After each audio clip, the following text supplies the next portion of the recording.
আসসালামু আলাইকুম রহমতুল্লাহ। আমার কলেজের ভাই এবং বোনেরা, আজকে চলে আসলাম একটা নতুন রেসিপি নিয়ে। চিংড়া মাছ এবং আলু এবং সসিন্দা দিয়ে ভাজি করব। তো প্রিয় বন্ধুরা, আমি মহিলাদের মতন চিংড়া মাছ কুটে নিতেছি। মহিলারা কিন্তু এরকম চিংড়া মাছ করতে পারে না। তো কেন বোনরা রাখবেন না, আমি কিন্তু মহিলাদের চেয়েও কম না। তো প্রিয় বন্ধুরা, এখানে আলু নিয়েছি এবং সসিন্দা নিয়েছি, আর কিছু কাঁচামরিচ পেঁয়াজ রসুন নিয়েছি। এই উপকরণ দিয়ে আমি আজকে ভাজিটা করব। তো এখানে সরষের তেল নিয়েছি। এখন আমি চিংড়া মাছটা ঢেলে দিয়েছি।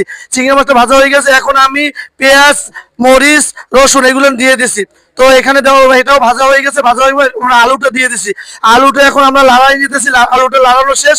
এখন আমরা সসিন্দা দিয়ে দেবো। বাকি সসিন্দাটা এখন এই যে বাকি সসিন্দা আমরা এখন দিয়ে দিতেছি।